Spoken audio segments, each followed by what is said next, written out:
Selamat datang di pembahasan mendalam kita.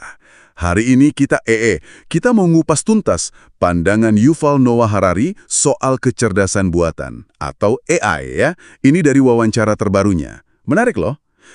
Gimana seorang sejarawan abad pertengahan sekarang jadi suara penting soal teknologi masa depan. Betul, betul. Dan sumber kita kali ini tuh ngasih perspektif yang unik banget soal AI.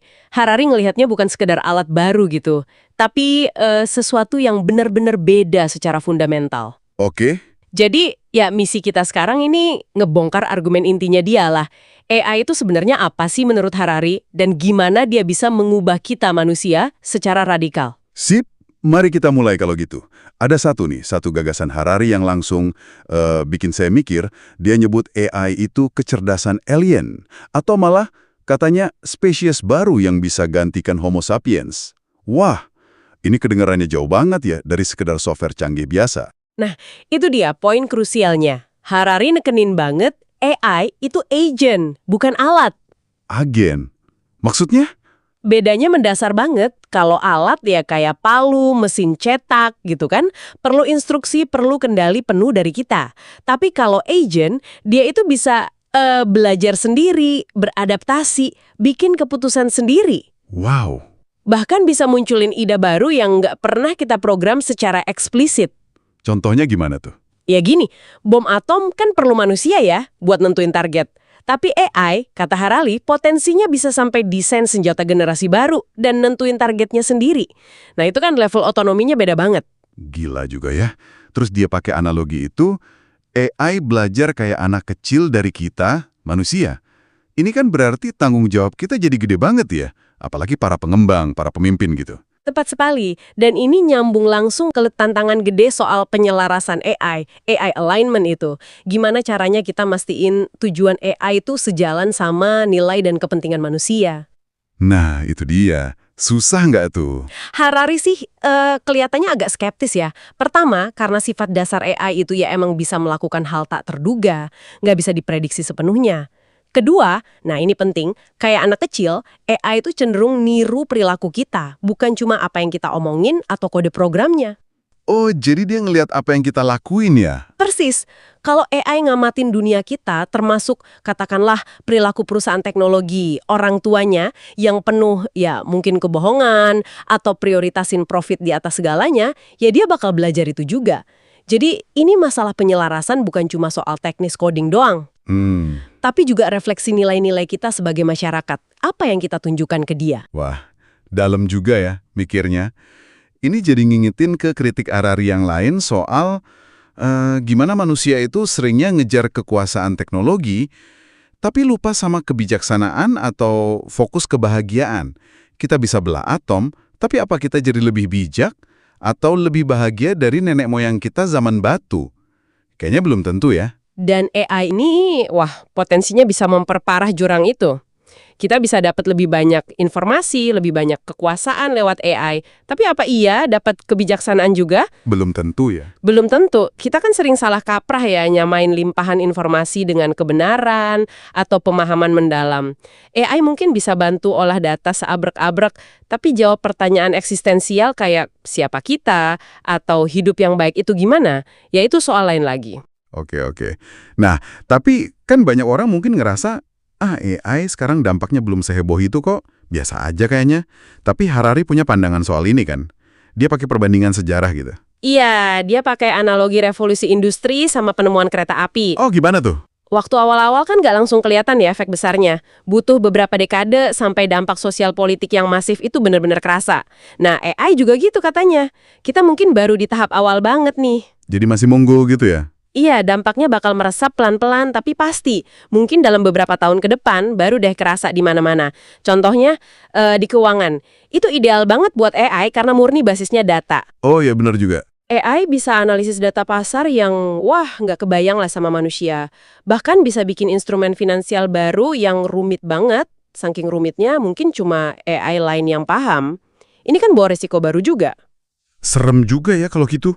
Bahkan katanya bisa sampai ke ranah agama sama hubungan personal juga. Agak kaget dengernya. Bisa jadi, terutama agama yang basisnya teks ya, kayak Yahudi, Islam, Kristen. AI itu bisa menguasai seluruh kitab suci plus ribuan tahun interpretasinya. Itu kan nggak mungkin buat satu orang manusia. Wah, iya juga ya. Nah, ini bisa mengubah peran pemuka agama nantinya. Dan soal hubungan personal ya udah mulai kelihatan kan? Ada orang pakai AI buat konseling, atau cuma jadi temen curhat.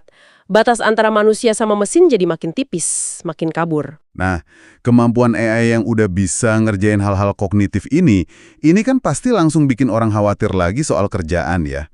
Dulu kan mikirnya cuma buruh pabrik yang keganti mesin. Sekarang, pekerja kantoran, kerah putih juga kena. Betul, kekhawatiran itu valid. Tapi Harari juga nekenin, ini tuh bukan berarti nasib kita udah ditentuin teknologi ya. Nggak ada itu determinisme teknologi. Maksudnya? Kita tuh masih punya pilihan. Teknologi yang sama kan bisa dipakai buat bangun masyarakat terbuka, demokratis. Tapi bisa juga buat bangun rezim totaliter. Oke, jadi tergantung kita mau pakai gimana. Iya, cuma karena AI ini agen yang otonom, pilihannya jadi lebih rumit. Yang bikin khawatir Harari itu, sekarang ini negara sama perusahaan gede itu kayak jebak perlombaan senjata AI. Lomba. Iya, lomba cepet-cepetan. Takut ketinggalan kalau terlalu hati-hati mikirin keamanannya. Jadinya ya kecepetan ngalahin kehati-hatian. Waduh, perlombaan senjata AI ini pasti nyambungnya ke krisis kepercayaan global ya, yang sering Harari bahas juga. Kalau kita sesama manusia aja nggak saling percaya, gimana mau ngatur AI bareng-bareng? Nah, itu dia argumen kuncinya Harari. Dia bilang, kita itu harus benerin dulu masalah kepercayaan antar manusia. Itu dulu yang utama. Jadi beresin dulu urusan kita gitu ya? Iya, AI yang lahir dari dunia yang penuh kompetisi sengit, penuh curiga, ya kemungkinan besar nggak akan jadi AI yang baik hati atau bisa dipercaya. Ditambah lagi, AI itu nggak bakal satu, nggak monolitik. Bakal ada jutaan AI yang saling bersaing nanti. Jutaan? Iya, di militer, keuangan, mungkin bahkan nanti ada AI religius yang saling debat. Kita kan sama sekali nggak punya pengalaman ngelola ekosistem agen non-manusia yang kayak gitu, yang saling kompetisi. Benar juga. Nggak kebayang ya. Nah, di akhir, Harari ngasih satu analogi lagi yang, lumayan provokatif sih buat gambarin situasi ini. Oh iya, yang soal imigran digital itu ya? Nah, itu dia. Gimana tuh maksudnya? Dia bandingin AI ini kayak gelombang imigran digital. Mereka datangnya bukan naik kapal atau pesawat, tapi lewat kabel fiber optik dengan kecepatan cahaya. Oke, terus? Mereka bisa ambil alih pekerjaan kita. Mereka bawa ide budaya baru yang mungkin asing banget buat kita. Dan potensinya bisa dapat kekuatan politik real. Kekuatan politik? AI? Iya, jadi Harari kayak nindir gitu, mungkin fokus kekhawatiran kita soal kedaulatan negara, soal masa depan ekonomi, budaya. Seharusnya lebih diarahkan ke imigran digital ini daripada ke imigran manusia biasa. Cukup nyelekit sih analoginya. Ya juga ya. Jadi, kalau kita simpulkan nih, AI ini benar-benar bukan sekedar update teknologi biasa ya. Ini potensi perubahan fundamental buat spesies kita, manusia. Dan bawa tantangan gede banget soal gimana kita nanti interaksi, gimana kita ngarahin masa depan bareng agen-agen cerdas baru ini. Betul sekali. Dan ini ninggalin satu pertanyaan penting buat Anda semua renungkan di rumah. Kalau AI itu beneran belajar dari semua perilaku manusia yang bisa dia amati, kira-kira pelajaran tak terduga apa aja ya yang lagi kita ajarin ke dia sekarang ini tanpa kita sadar? Dan nanti apa konsekuensinya kalau jutaan imigran digital yang saling bersaing ini mulai punya tujuan sendiri, tujuan yang mungkin sama sekali nggak sejalan sama kepentingan kita umat manusia?